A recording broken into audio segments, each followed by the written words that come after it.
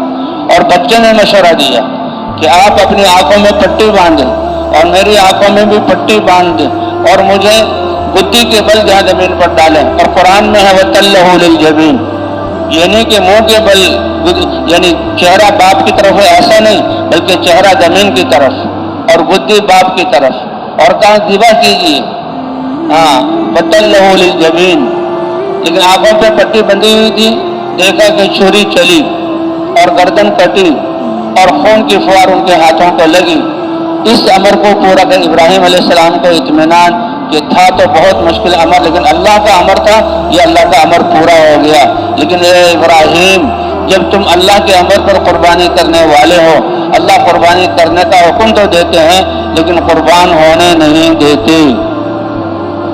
آپ تو یہ سمجھ رہے ہیں کہ گردن کٹ گئی، لیکن جب پٹی کھولی تو دیکھا جنت سے اتارا ہوا مینڈا وہ چھری کے نیچے ہے، اور سامنے جبرائیل علیہ السلام کھڑے ہوئے ہیں، اور جبرائیل علیہ السلام کے ساتھ یہ چاند جیسا بیٹا اسماعیل کھڑا ہوا ہے، اور جبرائیل علیہ السلام خوشخبری دے رہے ہیں، اے ابراہیم مبارکباد ہو کہ اس امتحان میں بھی تم نے تو چھری پھینک دی اور تمہارے یہاں علم کے اعتبار سے گردن کٹ چکی، لیکن اللہ تعالیٰ قربانی کی صورت تو پیش کرتے ہیں لیکن قربان نہیں ہونے دیتے۔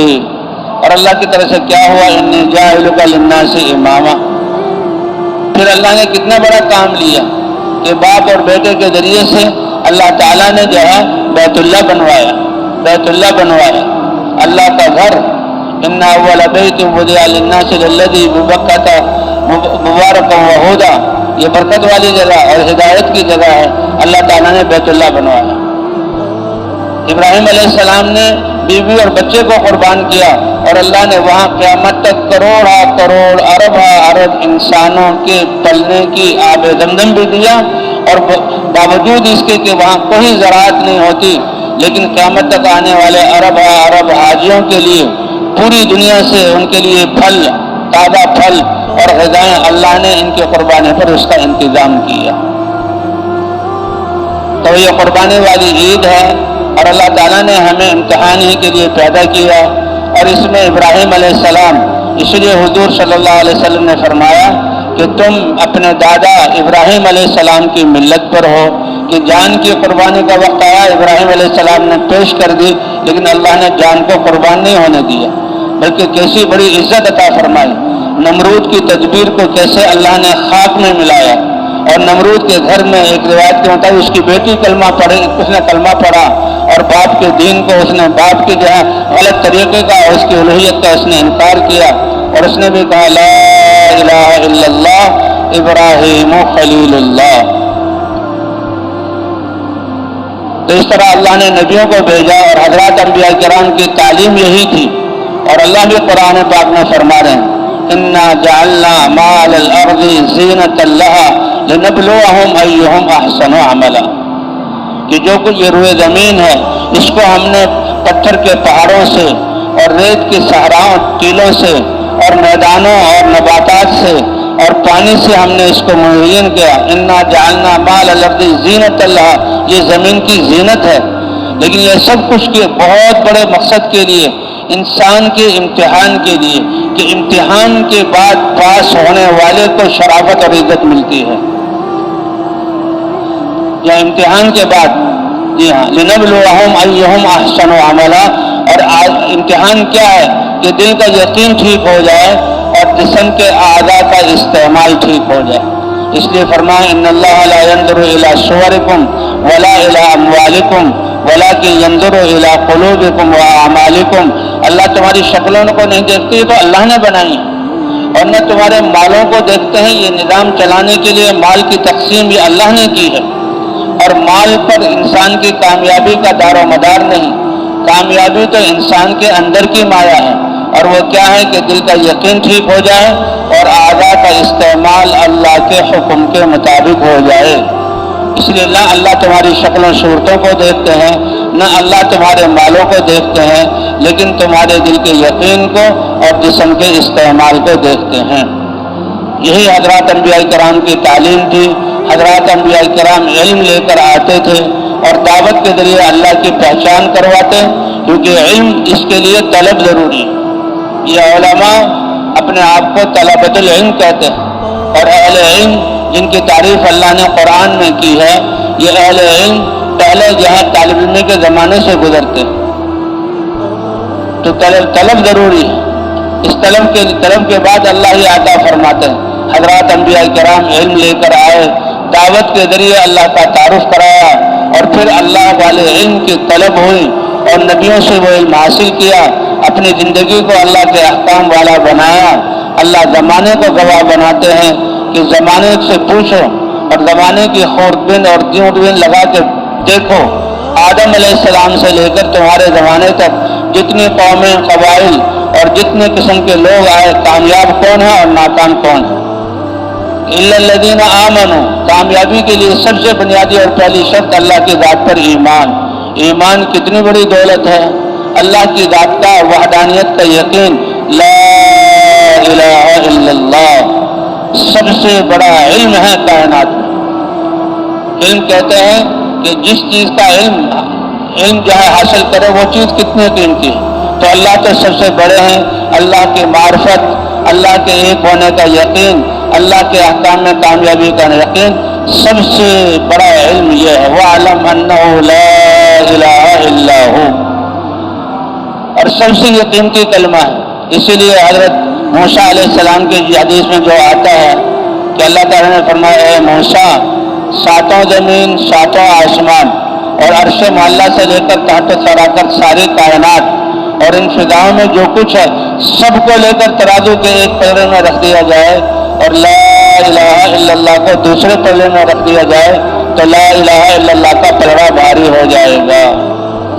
اس لیے یہی بنیاد ہے، اور سارے انبیاء اسی کو دعوت کو لے کر آئے، اور لا الہ الا اللہ کی دعوت ہی سے اللہ کا عشق اور اللہ کی محبت دل میں آئی، اور جب اللہ کی محبت دل میں آئی، اللہ کے حکم پر بنائے ہوئے دستور زندگی پر چلنا آسان ہوا، اور اللہ نے کہا ہم نے ہمیشہ ایمان والوں کو زمین کا وارث بنایا، اور ایمان والوں کے وجود میں آنے پر ہم نے کتنی بڑی بڑی طاقتوں کو نیست اور نابود، باطل اور طاغوتی طاقتوں کو نیست و نابود کر دیا۔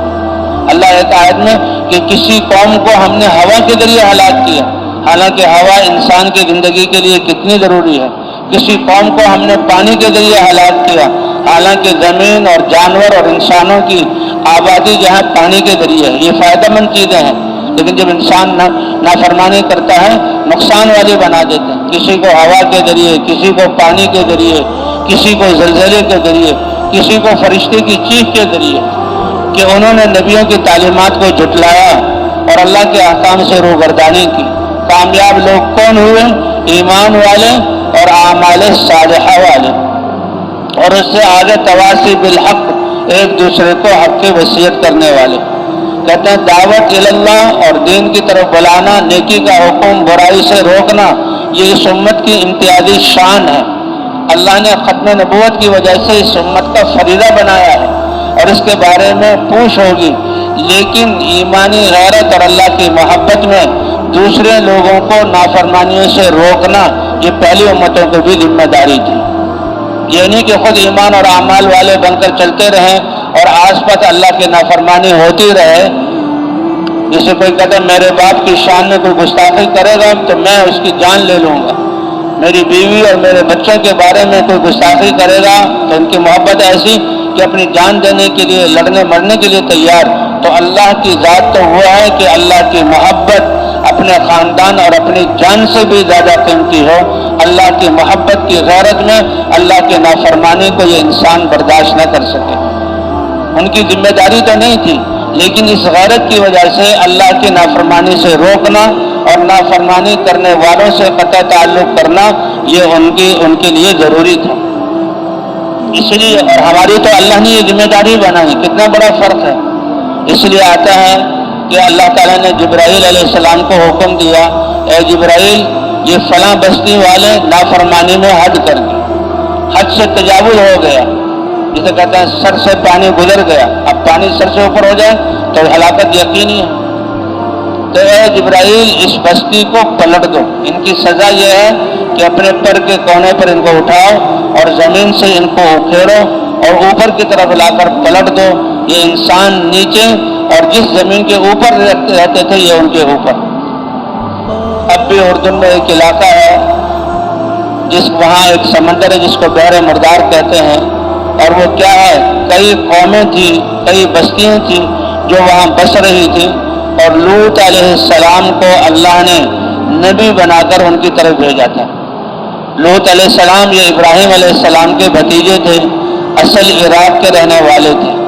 یہ ایک نبی ہے جو دوسری قوم کی طرف اور دوسرے قبائل کی طرف نبی بنا کر بھیجے گئے، اور وہ قوم بڑی بے حیائی کے کاموں میں، بڑی انسانیت سے گری ہوئی، جانوروں سے بھی زیادہ گرے ہوئے کام کرنے والی تھی۔ انسان ہوتے ہوئے، انسانی شکل اور انسانی لبادہ ہوتے ہوئے، اگر کوئی انسان کپڑوں کے بغیر کھڑا ہو جائے تو یہ اتنے